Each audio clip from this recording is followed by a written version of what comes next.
नमस्कार, मी प्रज्ञा पोवळे. महाराष्ट्र शासन कृषी विभाग प्रस्तुत एबीपी माझा आयोजित माझा कृषी विजन या विशेष कार्यक्रमात आपल्या सगळ्यांचं मनापासून स्वागत करते. आदर्श राजा कोण असा प्रश्न जर इथे उपस्थित सगळ्यांना विचारला तर प्रत्येकाचं एकच उत्तर येईल, ते म्हणजे छत्रपती शिवाजी महाराज. त्यांच्या रणनीतीमुळे, त्यांच्या कार्यकुशलतेमुळे, राज्यकारभारामुळे आणि धोरणामुळे आपण त्यांना सर्वश्रेष्ठ मानतो. पण त्यांचा आणखी एक विचार काळाच्या कसोटीवर टिकून राहिला, ते म्हणजे त्यांचं शेतीविषयक शेतकऱ्यांसाठीचं धोरण. शेतकऱ्यांच्या भाजीच्या देठालाही हात लावू नका अशा त्यांनी आपल्या सैन्याला सक्त सूचना दिलेल्या होत्या. ज्या राज्यातला शेतकरी सुखी ते राज्य सुखी हा आदर्श डोळ्यासमोर ठेवून छत्रपती शिवाजी महाराजांनी आपल्या राज्यकारभाराचा गाडा हाकला. अस्मानी आणि सुलतानी संकट त्या काळातही होती, पण तरीही शिवाजी महाराजांच्या राज्यातला शेतकरी सुखी होता. कालौघात राजकर्ते बदलले, सामाजिक परिस्थिती बदलली, धोरणं बदलली आणि शेतकऱ्यांच्या परिस्थितीतही बदल होत गेला. जगाचा पोशिंदा उपेक्षित राहू लागला. जेवणाच्या पानावरून उठताना अन्नदाता सुखी भव म्हणण्याची आपली परंपरा आहे, आपली संस्कृती आहे. पण खरंच आपल्या राज्यातला, आपल्या देशातला अन्नदाता सुखी आहे का याची चाचपणी फार अभावानं होताना आपल्याला दिसते. पण असं सगळं एका हाताला असलं तरीसुद्धा परिस्थिती अगदीच निराशाजनक नाही आहे.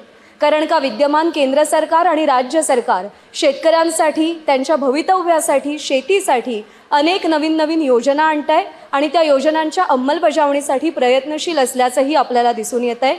आणि याच सगळ्याच्या अनुषंगानं सध्याचा शेतकरीसुद्धा आपल्या शेतीमध्ये वेगवेगळे प्रयोग करत शेती विश्वाला नवे आयाम प्राप्त करून देतोय.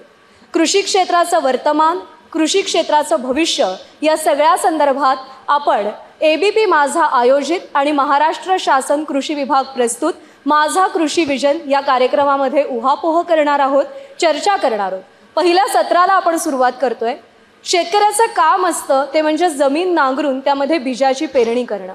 जणू काही तो त्याच्यासमोर असलेल्या आव्हानांना छेदत नव्या आशेची पेरणी करत असतो. त्याच्या याच आशावादाला नव्या पिढीची प्रेरणा आणि साथ मिळाली तर काय साध्य होईल. आज भारत हा सगळ्यात तरुण देश म्हणून मानला जातो. आजची पिढी ही नोकरी व्यवसायासाठी शहरांकडे धाव घेत असताना काही चेहरे मात्र नक्की असे आहेत की ज्यांच्याकडे आशेचा किरण म्हणून पाहिलं जातं. आपली कल्पकता आणि प्रयोगशीलतेच्या जोरावर नवीन पिढीतले नवे चेहरे, आश्वासक चेहरे हे शेती विश्वाला एक नवे आयाम प्राप्त करून देत आहेत, नवी दिशा प्राप्त करून देत आहेत. आणि शेती विश्वातल्या याच युवा चेहऱ्यांशी आपल्याला पहिल्या सत्रामध्ये संवाद साधायचा आहे. या चर्चा सत्राला सुरुवात करूया आणि त्यासाठी मी व्यासपीठावर आमंत्रित करते इंडस्ट्रियल फार्मटेकचे श्रीलेश मांडे, त्यांच्यासोबत SP ॲग्रो इनोव्हेशन्सचे को फाउंडर प्रसाद देशमुख, सगुणाबागच्या माध्यमातून कृषी पर्यटनाचा आदर्श जगासमोर ठेवणारे चंदन भडसावळे आणि फार्म सेतू टेक्नॉलॉजीजचे हर्षल गलगले आणि त्यांच्यासोबत संवाद साधणार आहेत संदीप रामदासी. टाळ्यांच्या गजरात आपण यांचं स्वागत करूया, कारण का शेतीतलं हे भवितव्य असं म्हटलं तर ते गैर ठरू नये.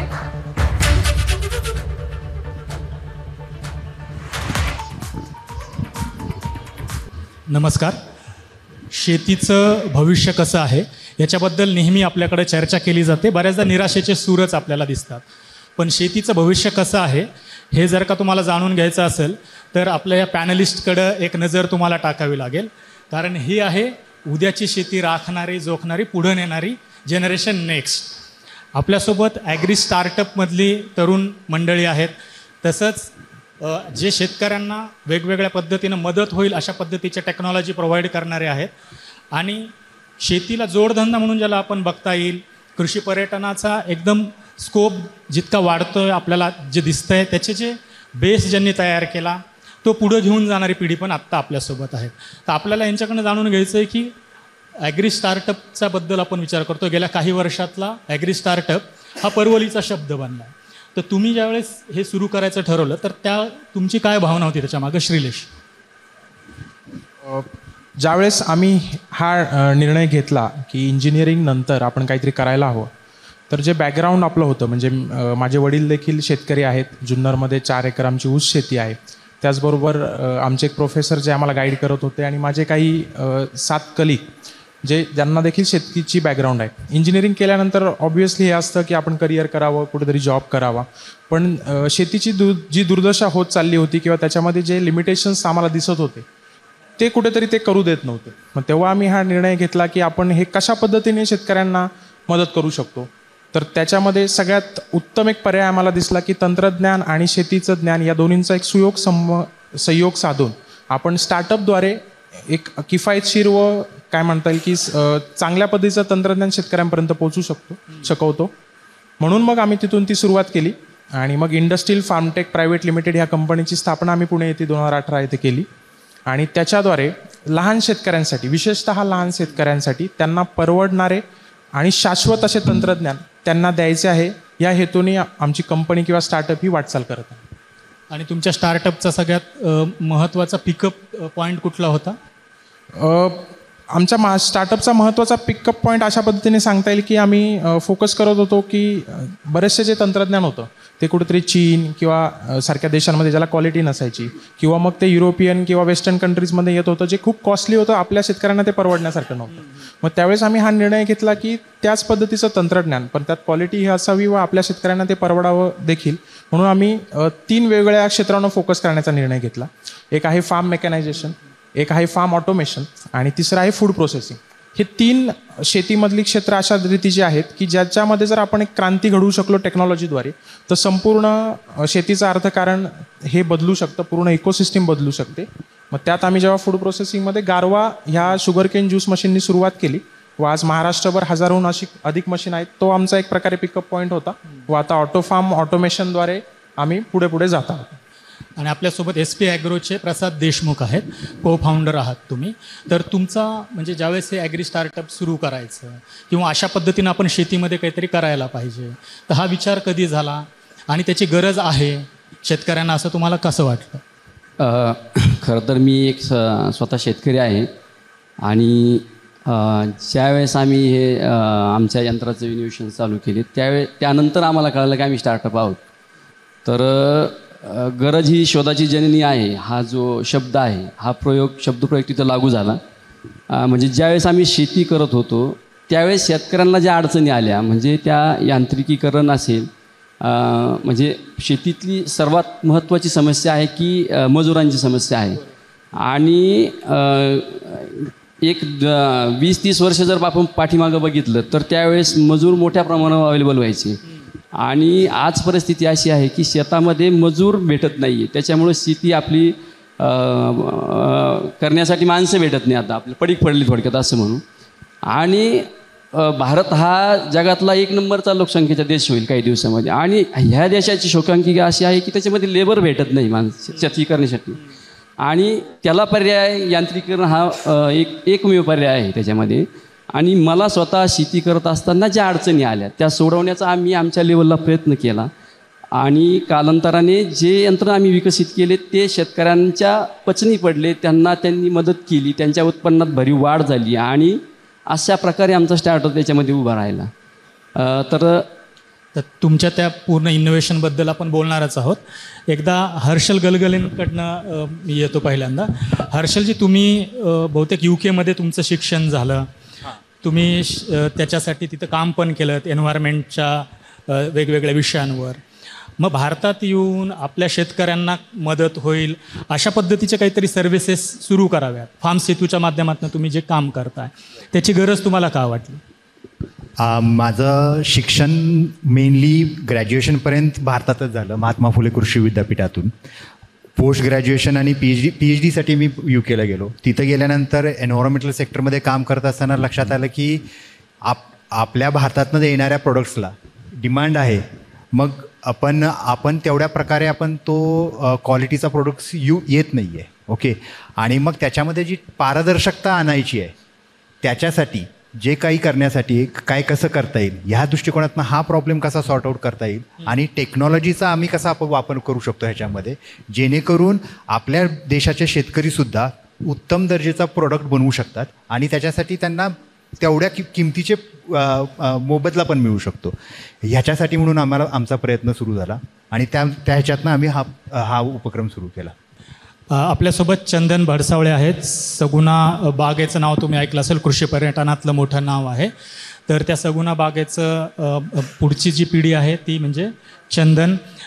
तिथं त्यांनी बरेच काही बदल केलेले पण आपण पाहिले असतील वेगवेगळ्या माध्यमातून. चंदन, सगळं काही चांगलं आहे, जसं तुम्हाला वारसाच तसा मिळालेला आहे, पण सगळं काही चांगलं चाललेलं आहे, निवांत तुम्ही नॉर्मल लाईफ जगू शकता. ते सगळं सोडून शेती पर्यटनात यावं असं का तुम्ही विचार केलात? अच्छा, धन्यवाद सर. तर एक म्हणजे माझं शिक्षण जे आहे ते हॉटेल मॅनेजमेंटमध्ये झालं. लहानपणापासून शेती कुटुंबात माझा जन्म झाला आणि पर्यटनामध्ये, कारण की आम्ही 1985 साली सर्वप्रथम भारतामध्ये आपण कृषी पर्यटन ही जी संकल्पना आहे ती सगुणा बागेमध्ये कर्जत नेरळला जे आहे, तुम्हाला सगळ्यांना मी आमंत्रण देऊ इच्छितो. तुमच्यासारखे कोणी आले नसाल तर तुम्ही नक्की या कधीतरी बघायला. आपलं 55 एकराचं शेत आहे.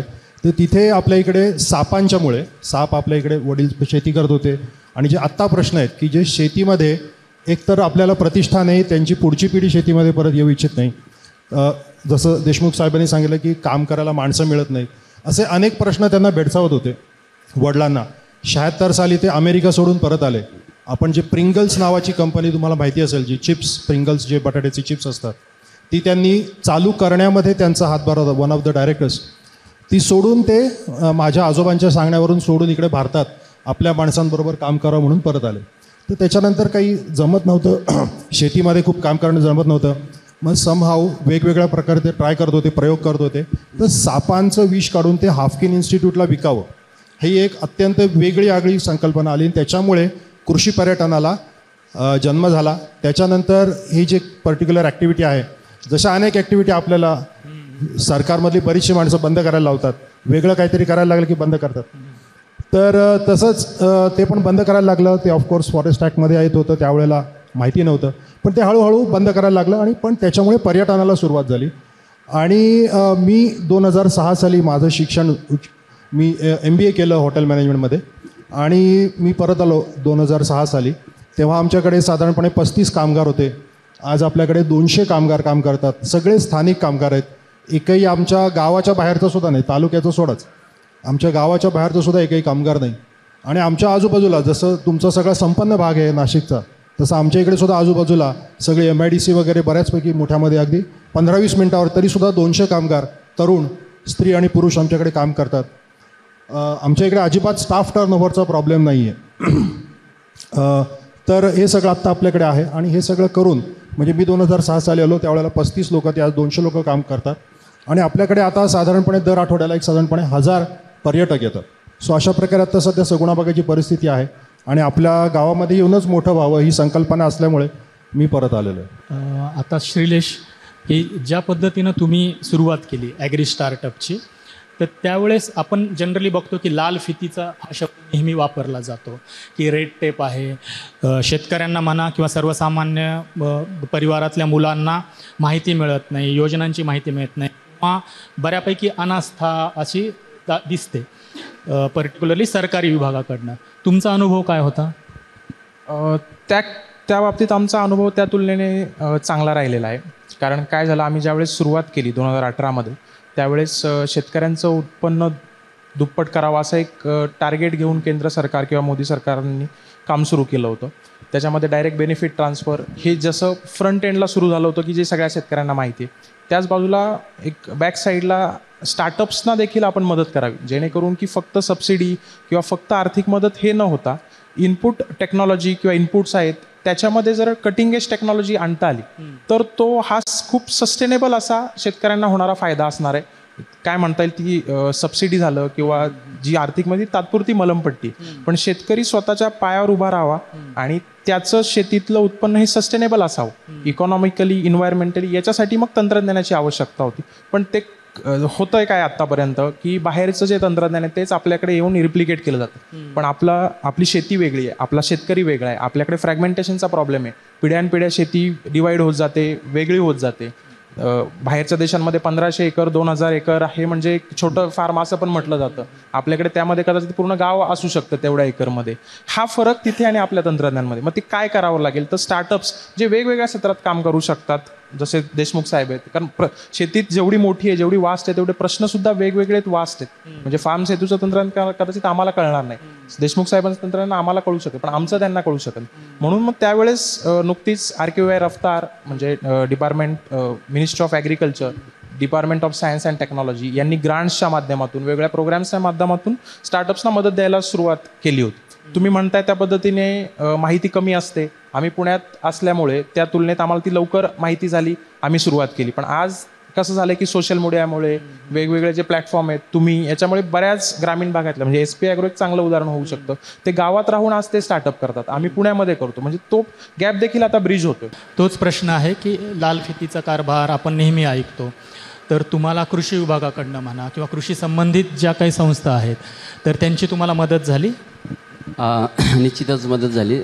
जसं मांडे सरांनी सांगितलं की 2019मध्ये इंडिया गव्हर्नमेंटनी स्टार्टअप योजना चालू केली. त्याच्यामध्ये सुरुवातीला 2020मध्ये आम्ही ॲप्लाय केलं होतं आणि त्याच्यामध्ये आमचं सिलेक्शन झालं ओनियन ट्रान्सप्लांटरसाठी. तर आम्ही जो प्रोजेक्ट घेऊन पुढं चाललो होतो 2015पासून त्याच्यावर काम करत होतो, फक्त फंडिंग अभावी तो बंद होता. आणि गव्हर्नमेंटनी जो आम्हाला फंड दिला तर त्या फंडमध्ये आमचं काम स्टार्ट झालं आणि तो कुठंतरी आम्हाला एक बूस्ट मिळाला की त्याच्यामुळे आमचं जे काम आहे ते मोठ्या स्केलवर आम्ही करू शकलो. आणि त्याच्यानंतर महाराष्ट्र गव्हर्नमेंट कृषी आयुक्तालयामध्ये हे जे मशीन आहे आपलं ओनियन ट्रान्सप्लांटर हे शेतकऱ्यांसाठी सबसिडीसाठी यावं म्हणून त्यांनी आम्हाला संपर्क केला की हे जे तुम्ही यंत्र बनवलं हे शेतकऱ्यांच्या उपयोगाचं आहे आणि ते शेतकऱ्यांना सबसिडीमध्ये मिळालं तर शेतकऱ्यांचा निश्चितच फायदा होईल, ह्यासाठी त्यांनी आम्हाला मदत केली त्याच्यामध्ये. म्हणजे हे असं अभावानंच ऐकायला मिळतं आपल्याला की जनरली आपण अशा स्टोरीज ऐकतो की लोक संपर्क साधतायत पण समोरून प्रतिसाद येत नाही. तुमचा अनुभव मात्र एक्झॅक्ट उलट होता. हर्षलजींना मला विचारायचं आहे की आता मी सर्वसामान्य शेतकरी आहे, समजा नाशिकमधला, मला काही मदत पाहिजे फार्म सेतूकडनं, तर मी कसं ॲप्रोच व्हायचं आणि तुम्ही मला नेमकी काय मदत करणार हे मला कुठं कसं कळणार? ओके, आमचं ॲप ॲक्च्युली आम्ही डायरेक्टली शेतकऱ्याशी डायरेक्टली एका शेतकऱ्याशी डायरेक्टली कनेक्ट करत नाही. आम्ही शेतकरी संघटनांच्या बरोबर म्हणजे फार्मिंग प्रोड्युसिंग कंपनीज किंवा ट्रेडिंग कंपनीज किंवा APMC अशा किंवा NGOज यांचे जे कलेक्टिव्ह फार्मर्स आहेत यांच्यामार्फत आम्ही त्यांच्याबरोबर ऑनबोर्डिंग करतो. त्याच्या व्यतिरिक्त जर का कुठलाही एखादा शेतकरी डायरेक्टली जरी आला तरी ॲप स्टोअरवरनं आमचा ॲप डाउनलोड करू शकतो आणि मग तो आमच्या इंटरनल ऑर्गनायझेशन्समध्ये येऊन जातो आणि मग त्याच्यामधून आम्ही त्याला त्याची जमीन नोंदणीपासून ते त्या जमीन नोंदणी केल्याबरोबर मग त्याचं कुठलं पीक घेणार आहे, त्या पिकानुसार वातावरण कसं आहे, त्या वातावरणामुळे त्याच्यावरती कीड किंवा डिसीजचा काय प्रादुर्भाव होणार आहे का, त्याला पाणी कधी देण्याची गरज आहे, कधी देऊ शकतो तो, ह्या सर्व गोष्टींचा. आणि शिवाय त्याला तो घेत असलेल्या पिकांच्याबद्दलची वेगवेगळ्या प्रकारे जगामध्ये कुठल्या वेगवेगळ्या टेक्नॉलॉजीज वापरल्या जातात ह्याच्यामुळे तो त्या स्वतः बघू शकतो, ऐकू शकतो आणि हे ऐकून ह्याच्यातनं तो स्वतःला अपस्किल करू शकतो. म्हणजे नुसत्याच पारंपरिक पद्धती नाही तर पारंपरिकच्या व्यतिरिक्त नवीन टेक्नॉलॉजीज काय आहेत, नवीन टेक्नॉलॉजीजनं त्याला फायदे कसे होणार आहेत, त्याच्यानंतर त्याचे इनपुट कॉस्ट कसे कमी करू शकतो आणि हे सगळं जे तो करत असतो आहे.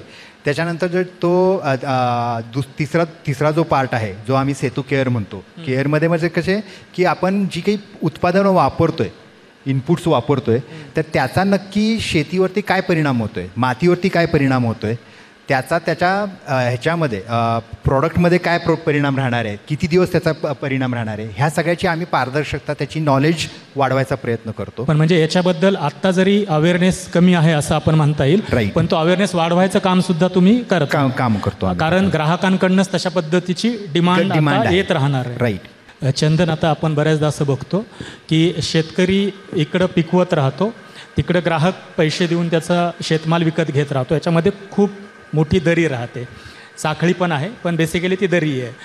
तर तुमच्या बाबतीत असं आहे की तुम्ही शेतकरी पण आहात आणि तुम्ही एक फाईन प्रॉडक्ट पण देताय, तुम्ही डायरेक्ट फीडबॅक पण घेताय कारण तुमचा जो कंझ्युमर आहे तो थेट तुमच्याशी संपर्क साधू शकतो. तर तुम्हाला हे ॲडव्हान्टेज वाटतं? हो, डेफिनेटली ॲडव्हान्टेज आहे. आणि त्याच्यासाठी आम्ही खूप प्रयत्न करतो, प्रयोग करतो आणि माझ्या मते प्रत्येक शेतकऱ्यांनी ते करायला पाहिजेत. एक म्हणजे कृषी पर्यटन. आज आम्हाला जे मी म्हटलं 200 लोक आमच्याकडे जे काम करतात आणि जे काय आज आम्ही करू शकतो ते बऱ्यापैकी जी पैशाची शक्ती जी आहे ती आम्हाला शेतीमधनं तर आलीच इनिशियली, पण आता जी आहे ती पर्यटनामधनं आम्हाला बऱ्यापैकी त्याचा साथ होतो, उपयोग होतो. आणि आपल्या लॉकडाऊनमध्ये आपण पाहिलं कोविडच्या वेळेला सगळं बंद झालं, पर्यटन वगैरे फार दूरच्या गोष्टी होत्या, म्हणजे पर्यटनाला सगळ्यात पहिल्यांदा परिणाम पडला आणि पर्यटन बंद झालं. त्यावेळेला लॉकडाऊनमध्ये आम्ही 4 दुकानं एकूण चालू केली आणि आमच्या इकडे तयार होणारा जो माल आहे तो आम्ही आमच्याकडेच विकायचं ठरवलं आणि आमच्याकडे एकूण आम्ही साधारणपणे प्रोसेस्ड प्रॉडक्ट्स ही साधारणपणे 350 प्रोसेस्ड प्रॉडक्ट्स आम्ही तिकडे एक साधारणपणे 3 महिन्याच्या कालावधीचा सगळा प्रयोग करून आम्ही 350 प्रॉडक्ट बनवली आणि त्याच्यापासून 3 दुकानं मुंबईमध्ये, कारण स्वस्तात त्यावेळेला दुकानांचं भाडं वगैरे मिळत होतं. सगुणा फार्म फ्रेश या नावाने आम्ही चालू केली आणि त्याच्यावरती सध्या 40 लोक काम करत आहेत आणि साधारणपणे 2.5 कोटीचा टर्नओव्हर हा आजच्या दिवसाला वर्षाला त्याच्यामध्ये होतो आहे. आपण प्रश्नांची सुरुवात करूया. आपण सुरुवात सरिता मॅमपासून करूया आणि त्यानंतर ज्यांना प्रश्न असतील त्यांनी फक्त हात वर करा. मी तुमच्याकडे येईन. एकंदरीतच कृषी विद्यापीठ असो किंवा रिसर्च ऑर्गनायझेशन्स असो, त्यांचं बेसिक टार्गेट हे होतं सुरुवात करताना की हे जे काही तंत्रज्ञान आत्ता आपण बोलला ते लॅब टू फार्म हे पोहोचावं. खऱ्या अर्थानं ज्याला आपण म्हणतो ते आज तरी लॅब टू फार्म तंत्रज्ञान हे मेजॉरिटी शेतकऱ्यांपर्यंत पोचायला पाहिजे, तसं पोचलं आहे का? त्याच्यामध्ये एक वेगळ्या पद्धतीचा रोल मला वाटते आता त्यांचा पुढे येतो ह्या रिसर्च. IRI आहे, पुसा जे आहे आपलं दिल्लीचं किंवा नार्म आहे, हे आता इन्क्युबेशन सेंटर्स किंवा ॲक्सिलेटर्स बनत आहेत ॲग्री स्टार्टअपसाठी. म्हणजे केंद्र सरकारचं जे काही ग्रांट्स आहेत, फंड्स आहेत, हे ह्या रिसर्च इन्स्टिट्यूट्स थ्रू त्या स्टार्टअप्सपर्यंत पोहोचतात. त्यांना तिथं ट्रेनिंग दिलं जातं.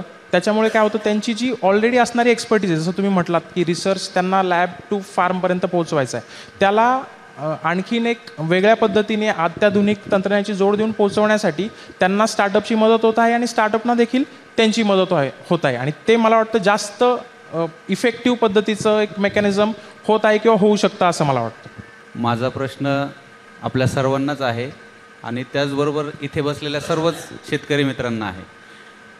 सरांनी खूप चांगल्या टेक्नॉलॉजी सांगितल्या की शेती कशा पद्धतीने करायला पाहिजे, कशी केली पाहिजे. परंतु माझा एक प्रश्न असा आहे की वेगवेगळ्या टेक्नॉलॉजीजनी आपण म्हणजे वेगवेगळ्या टेक्नॉलॉजी तर आपण मार्केटमध्ये आणलेल्याच आहे, परंतु टेक्नॉलॉजी ज्यावेळेस तुम्ही एखादी यंत्रसामग्री आहे ती जेव्हा घ्यायची असेल तर त्यावेळेस सरांनीच सांगितलं की त्या शेतकऱ्याच्या खिशामध्ये मुबलक पैसा असायला हवा. पण तो पैसा केव्हा येऊ शकतो, ज्यावेळेस त्या शेतकऱ्याच्या शेतीमालाला जर हमीभाव मिळाला किंवा योग्य असा भाव जर मिळाला, तर तो योग्य भाव मिळाल्यानंतरच तो शेतकरी त्या टेक्नॉलॉजी खरेदी करू शकतो. तर त्यामुळे ह्या प्रश्नाचं कोणाला उत्तर देता येऊ शकत असेल तर नक्कीच आम्हाला अपेक्षा आहे की याचं उत्तर आम्हाला मिळावं. ही म्हणजे की नाही कोंबडी आणि अंड असा प्रश्न आहे की बाबा गुणवत्ता मालाला किंमत मिळाली पाहिजे, ओके, पण त्या गुणवत्तेची पारदर्शकता ही जोपर्यंत आपण प्रूव्ह करत नाही, ओके, विथ सम डेटा, तोपर्यंत ती गोष्ट शक्य होणार नाही आहे. आणि ह्याच्यासाठीच ह्या सर्व टेक्नॉलॉजीजचा वापर करणं फार महत्त्वाचं आहे. त्यामुळेच ज्यावेळेस आपण निर्यात करतो, निर्याताच्या गोष्टींना आपल्याला पैसा जास्त मिळतो, पण तीच गोष्ट ज्यावेळेस आपण फक्त भारतात देशासाठी प्रोड्यूस करतो त्यावेळेस आपण ती गोष्ट आपण दाखवतच नाही आणि ती दाखवत नसल्यामुळे मग त्याची किंमत कमी केली जाते. डेटा, ॲक्युरेट डेटा हा जर का आपण सर्व ह्याच्यामध्ये आणून घेतला तर त्याच्यामुळे सर्व व्यवस्था ह्याच्यामध्ये आपल्याला योग्य डिसिजन्स घेता येतील, मार्केट फ्लक्च्युएशनच्या प्राइजेस व्यवस्थित हे करता येतील. आणि कारण कसं आहे, सप्लाय आणि डिमांड हा प्रश्न आहे. एकदा आपल्याला एका सीझनमध्ये कळतं की एखाद्या पिकाला जास्त भाव मिळाला, दुसऱ्या सीझनमध्ये असं होतं की मग सगळे लोक तीच गोष्ट करत जातात. मग त्याच्यामुळे ऑटोमॅटिकली काय होतं, सप्लाय जास्त जातो आहे, डिमांड कमी होती मग त्याच्यामुळे ह्या सर्व गोष्टी. पण हे जर का डेटा पारदर्शकता आली तर ऑटोमॅटिकली प्रत्येकाला कळेल की बाबा काय केलं पाहिजे, किती प्रमाणात लागवड केली पाहिजेत आणि त्याच्यामुळे भावांची जास्त फ्लक्च्युएशन होणार नाहीत, योग्य भाव मिळायला मदत होऊ शकते. हे मला असं वाटतं ह्याच्यामध्ये एक मी सांग की सरकारने जे मूल्य ठरवते पिकाचं आपल्या त्याच्यामध्ये शेतकऱ्यांचा सहभाग घेणं गरजेचं आहे. एकदम खालच्या लेवलला जाऊन, ग्रामीण भागात जाऊन त्याची किती खर्च येतो त्या पिकासाठी आणि त्याला प्रॉफिट किती राहतो, त्याला भाव किती मिळाला हे बघितलं पाहिजे. हा सरकार लेवलच्या विषय आहेत. त्यानं दुसरा एक मी याच्यामध्ये सांगेन की उत्पन्न वाढलं पाहिजे. आता आपण बघतोय दिवसेंदिवस आपल्या शेतीची उत्पादकता कमी होत चालली आहे. आता उदाहरण घेऊ की नाशिक जिल्हा हा आशिया खंडातला कांदा उत्पादक एक जिल्हा आहे आणि सगळ्यात जास्त प्रमाणावर कांद्याचं उत्पादन आहे. परंतु आपण जर बघितलं आहे तर 30 वर्षापूर्वी याची कांद्याची उत्पादकता 20 टनापर्यंत होती. म्हणजे सर्वसाधारण शेतकरी 20 टन माल काढायचा, त्याचा भाव तरी त्याला थोडा कमी मिळाला तर त्याला पैसे मुबलक मिळायचे. परंतु असं झालं आहे की कालांतराने शेतीची उत्पादकता कमी होत चालली आणि ती उत्पादकता वाढवायची असेल किंवा उत्पादकता वाढवत असताना जो आपण पिकावर खर्च करतो तो पण कमी झाला पाहिजे. तर जर पिकाचा खर्च कमी करून आपण जर उत्पादन वाढवलं, त्याला यांत्रिकीकरणाची गरज लागेल आणि उत्पादन वाढलं तर थोड्याफार प्रमाणात शेतकऱ्यांना खिशात पैसा येईल असं मला वाटतं. तंत्रज्ञान, आधुनिकीकरण, निर्यात हा भाग दुय्यम झाला, पण प्राथमिक असा आहे का मुबलक अपुरा वीज पुरवठा तसेच शेतमजुरीचा अभाव, याच्यावर आपण काय उपाययोजना आम्हाला सुचवाल? आता अपुरा वीज पुरवठा ह्याच्यावर जसं जनरेशन वाढवावं हा जसा एक उपाय होता, तसा आता मागेल त्याला सौरपंप ही जी एक योजना झाली, off grid sustainable solar system असणे, ही मला वाटतं ॲज म्हणजे कोणत्याही पद्धतीचं हे नाही ठेवता खूप चांगल्या पद्धतीची स्कीम आहे. त्यांनी तो प्रॉब्लेम चांगल्या पद्धतीने सॉल्व्ह होऊ शकतो. ॲटलिस्ट निम्म्या लोकांनी तिकडे गेलेत तर ग्रीडवरचा ताण कमी होईल, तुमचे DP जळणे ह्या गोष्टी कमी होऊन बाकीच्यांना तरी चांगला वीज पुरवठा होऊ शकतो. दुसरी गोष्ट, तुम्ही मजुरांचं जे म्हटलात ते सुद्धा हे आधुनिकीकरणानेच उभा राहिलेला एक प्रॉब्लेम आहे. शेतीतलं बरंचसं पॉप्युलेशन जे आहे किंवा लेबर जो आहे तो शहराकडे जास्त रोजंदारी मिळणाऱ्या क्षेत्रांकडे शिफ्ट झाला, ते मॅन्युफॅक्चरिंग असो, सर्व्हिस असो. त्यामुळे आता मजूर अवेलेबल नाही आहेत. तर जे वेस्टर्न देशांनी केलं किंवा बाकीच्या देशांनी केलं की मेकॅनायझेशनकडे कसं जास्तीत जास्त जाता येईल, त्याच्यातनं तुमचा मजुरीचा प्रॉब्लेम सॉल्व्ह करण्याची एकमेव ताकद ही फार्म मेकॅनायझेशन वाढवण्यामध्ये आहे, ज्याच्यामध्ये SP ॲग्रो आहे, आमचं जे मिनी ट्रॅक्टर आहे किंवा बरेचसे वेगवेगळ्या तंत्रज्ञान थ्रू आपल्याला ते सॉल्व्ह करावं लागेल. म्हणजे थोडक्यात आपल्याला असं म्हणता येईल की आत्ता आपण पाहिलं की ॲग्री स्टार्टअप हा आपला महत्त्वाचा विषय होता. ॲग्री स्टार्टअपचा आत्ता ताजा जो आकडा आहे 1708 ॲग्री स्टार्टअप हे देशामध्ये आत्ताच्या घडीला आहेत. मला असं वाटतं त्याच्यासाठी फंडिंग वगैरे सगळं सुरू आहे.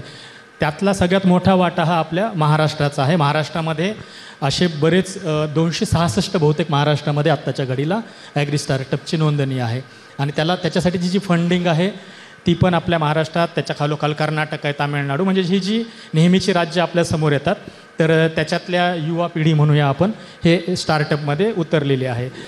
आशा करूयात की त्याची आपली यंत्रणा आणि त्याला जर काही अशा पद्धतीची युवा साथ जर का मिळणार असेल तर ते काम काही फार दूर आणि फार अशक्य राहील असं वाटत नाही. थँक्यू. आजपर्यंत असं वाटत होतं की शेतीकडे कोणी तेवढा रस घेऊन बघत नाही, पण इथे उपस्थित जी मंडळी आहेत त्यांच्या मनात असलेले प्रश्न आणि त्याला भरभरून मिळणारी उत्तरं पाहता मनामध्ये समाधान आहे. प्रश्न बरेच होते पण वेळेच्या मर्यादेमुळे आपल्याला घेता आले नाहीत. पुढच्या सत्रात आपण अन्य लोकांना संधी द्यायचा नक्की प्रयत्न करूया. असं म्हणतात की एखाद्या क्षेत्राचं भवितव्य काय आहे हे जाणून घ्यायचं असेल तर त्या क्षेत्रामध्ये काम करणाऱ्या युवा पिढीचे विचार नेमके काय आहेत, त्यांचं विजन नेमकं काय आहे हे जाणून घेतलं पाहिजे. आणि आज आपण चौघांनी तुमचं विजन मांडलं आणि ते पाहिल्यानंतर देशातल्या किंवा राज्यातल्या कृषी क्षेत्राविषयी मनामध्ये जी काही थोडीशी भीती होती ती नष्ट झाली आहे. तुमच्या चौघांचेही आभार, तुम्ही इथे आलात आणि तुमचे विचार मांडले त्याबद्दल.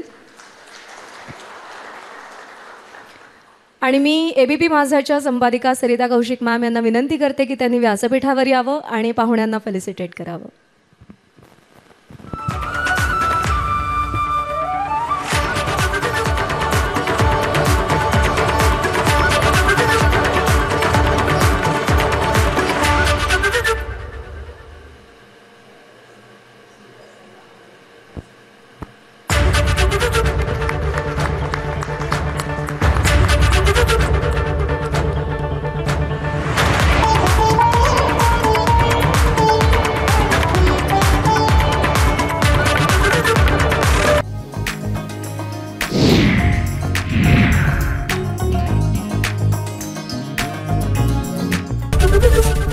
एबीपी माझा, उघडा डोळे बघा नीट.